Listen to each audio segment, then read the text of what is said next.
We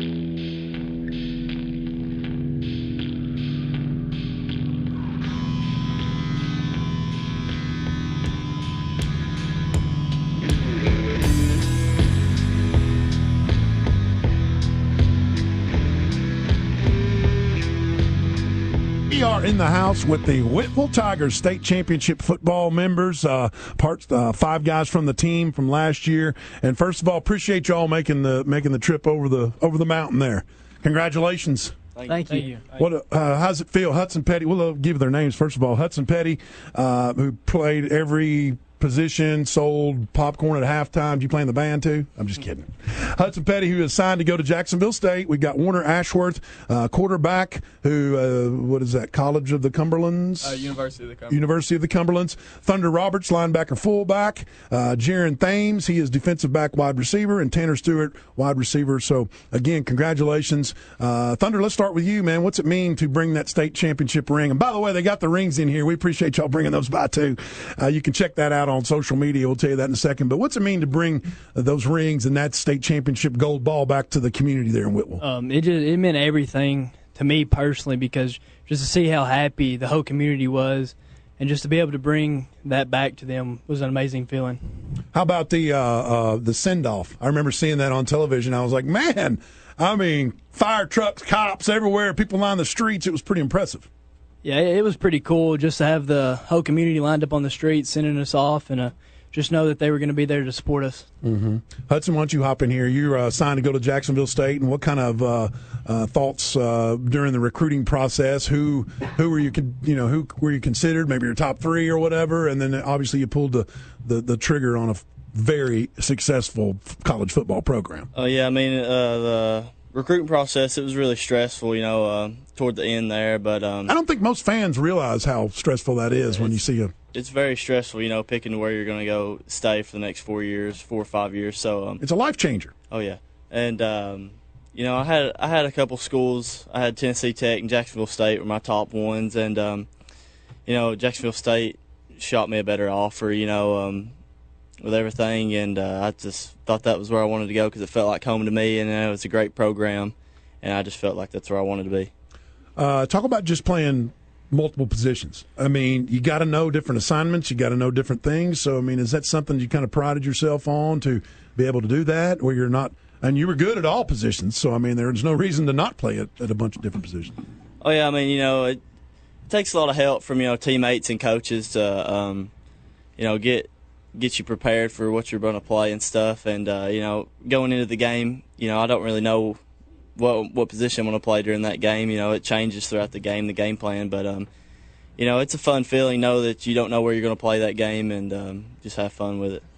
With you guys, followed you throughout your career, and seeing how this Whitwell team has just progressively gotten better and better. And one thing that really stood out for me for this year, this past year, and the year before that was it seemed like you guys were almost like a family. There's a lot of chemistry there. You guys gelled well together, and I don't know why that stood out, but it just seemed like there's a family atmosphere with that team. And you have built this, both of you guys have built this from the ground up, and it was really fun to see you guys take home that state championship ring that you can see on our Facebook page, Talk Radio 102.3. But just talk about that, just the chemistry between all you guys and the brotherhood. We've been playing. All 5 of us have been playing since we were, 5 years old, and just going up. And we were grateful that nobody left. And in the same league. Yeah. Oh yes. Sir. Oh, that's cool. The same team all the way through. Oh, really? That's really elementary school, middle school, and high school. We all played for the same team. We have that bond and that chemistry that we know how each other play, and we know what works and what doesn't work. So, I mean, it just helped all the way through. Being together for so long and knowing what. And when you can count on this guy doing his job, you can count on this guy doing his job, or Thunder, or whoever it may be doing their job, it makes it so much easier. And plus, when you have the talent, too, that can help you bring home that ring. Definitely. And you get to have bragging rights twice over South Pittsburgh for the rest of your life, right? That's pretty big, isn't it? It is. It is pretty big. Tanner, hop on with us here. Now, Tanner, and we'll get Tanner and Warner Ashworth to talk about this because it's quarterback-receiver combination. Warner, you tell me how big that catch was he had against South Pittsburgh. Had another big catch against Greenback in the semifinals, but the comeback and the win over South Pittsburgh in the quarterfinals. Just talk about that play and that catch that Tanner had. Well, the time was running down on that play, and how much time was left in the game? First of all, to tell the listeners. I think it was a minute. About 50 seconds. Yeah, I think it was like a minute. Well, when we were down 20-3 left. 20-8 with 3 minutes left. Yes, so sir. you cut it to a one score. Yeah. With how many seconds left? We cut it to one score because the dude wasn't lined up over me, and Warner realized that, and he said, "Hut real quick." And the play was a run play, I'm pretty sure. Yeah. And Warner just threw it up to me, and I caught it in the back of the end zone. Then we held him to a 3-and-out, and there was about, how long, 50 seconds left on the clock? There was about 50 seconds left on the clock. We had a 4th down conversion. So at that point, what's the score then? It's 20-14. No. So 20-13. No, 2014. Yeah. 2014.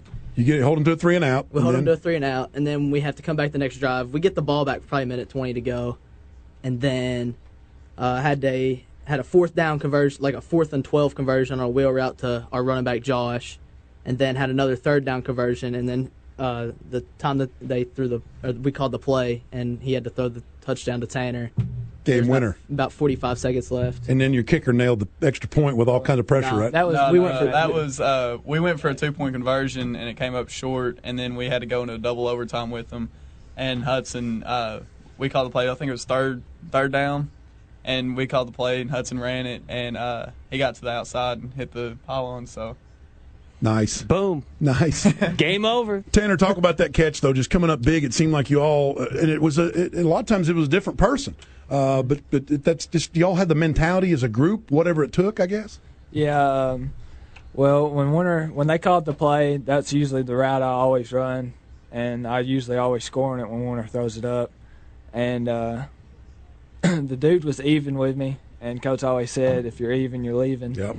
And Warner, he threw it up, and I remember just diving and seeing it in slow motion.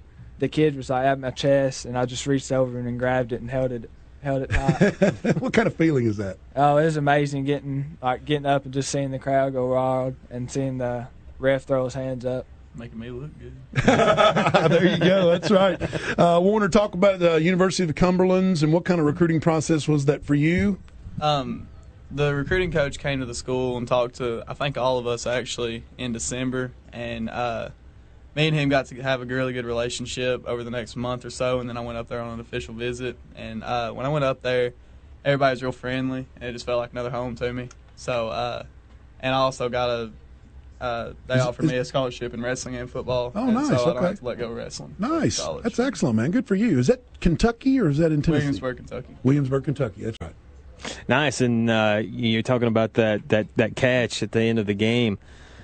That's a story you're going to be telling your kids, man. You'll probably be telling your grandkids. If it was me, I'll give you some advice from an old school dude. I would just tell it to everyone. I mean, that should be the first thing you talk about when you introduce yourself. Like, hey, you remember me? I'm a big deal here. But on serious talk, man, that's for all you guys. And I mentioned this with the Cleveland guys we had in here for the wrestling team. You know, as high school athletes, that's the one thing that's your goal is to win a state championship, whether it's an individual or a team championship. And a lot of guys, they don't get to experience that. They never make it there for the chance. So the fact that you did it the way you did it, and I'll tell you guys this. I've covered high school football for almost 20 years here in this area. You guys were the most fun to cover. I mean, this team, seeing where you came from and seeing the how you rolled over some folks this year, it was the most fun I've had covering the football team. So just say congratulations on that. Yeah, congratulations on Whitwell Tiger football team, state champs in the house here with us. And Jaron Thames, we were talking earlier, and I'd forgotten. You all pretty much had, 3 or 4 different coaches in 4 years, 3 coaches in 4 years. Yes, sir. Had JC, no, the first coach. RC Helton, and then it was Tracy Malone, and then, of course, it was Randall Bolden for the last 2 years. And so even to see that success where you all kept getting better and better each and every year, regardless of who was the coach. You know, just talk about how that was, and is that, again, that bond that you all had since, 5th grade or whatever? Yeah, I feel like it was a little bit of the bond more than anything. And then Coach Bolden came in and he established like the grounds for what our goals were. And he was really the first coach that kind of set large goals like that for us, and it was state championship or bust. Mm-hmm. And we all just bought in and set our sights on the goal towards the state championship, and we weren't going to lose. We had that mentality all year, no matter if we were down, tied, up big. We were always looking to win a state championship. We came to practice every day with that mentality. And that's pretty awesome.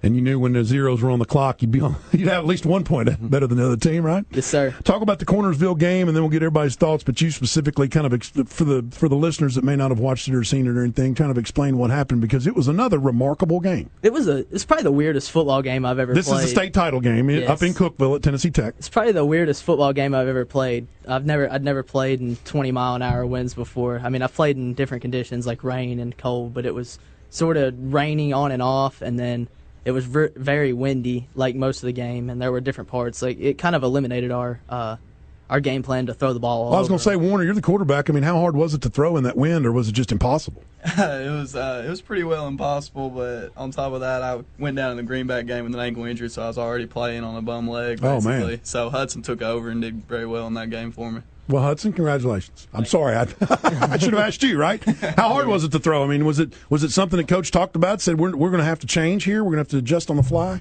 You know, Warner, his ankle was hurting him pretty bad, and you know, we our game plan to throw it around kind of ended when the wind was about 30 miles an hour, and they were sending about 9 people every play and just stacking the box on us, and so Coach put me at quarterback, and you know, we drove down the field. We put our big heavy package in. We drove down the field on them, and it was about 4th down. And so Cornersville has the lead almost the entire game. When did that drive start? In the 4th quarter? Yes, sir. So you're down 6-0, mm-hmm. and then you put the jumbo package in, and you're driving it. We had a couple of drives where we were driving it down the field, and that our passing game was eliminated really killed us because it was a drive killer, honestly. Because we had probably 4 or 5 40-plus yard drives. I mean, we had terrible field position most of the game though, because they'd get the ball on their 20, come down, or they'd get the ball on their 40 and come down. They'd have it on our 40, and then they'd punt, pin us deep. Mm-hmm. We were pinned deep probably 3 or 4 times in the game. And then field position was really their key, was keeping us held back and trying to eliminate our passing game. So Hudson, you're quarterback in this drive, and the time's counting down. It's in the 4th quarter. You're down 6-0. So kind of walk us through that a little bit. You know, we get on our little run on that drive, and you know, we put some quarterback sweeps and stuff, and I get around the edge and I break a long run, and we get down, and then we were on our 2-yard line, had 3 back-to-back-to-back false starts, pushed us back. Mm-hmm. And so they get the ball back, we stop them, we get on another drive, and it's 4th down, and we're on about our own 20-yard line, or on their 20-yard line going in. And we called a timeout, and we were talking about it in the huddle, and we chose the play for me to throw it to Tanner at the sticks and just try to get the 1st down. And I rolled out, threw it to Tanner, and he caught it, broke a tackle, and dove in the end zone and scored and put it up, and then we hit our extra point. Nice. Fun fact about that play, it was actually we called a go route at first, and then where we had the TV timeout, we had extra time in the huddle, and Hudson said that we should run he suggested the sticks route, and Coach Bolden came in agreement, and we ended up. And the rest is history. That's fantastic, guys. Congratulations awesome. again, man. Really appreciate it. I know you got to get out of here and play some baseball, so good luck tonight. What is that, at Central? Yes, sir. All right, good luck tonight. And once again, congratulations. You're going to be congratulated the rest of your lives, and that's pretty cool. Yeah. Good stuff, man. Thank you. Hudson Petty, Warner Ashworth, Thunder Roberts, Jaron Thames, and Tanner Stewart. Whitwell Tigers, state champion high school football team in the house here on Sports Talk.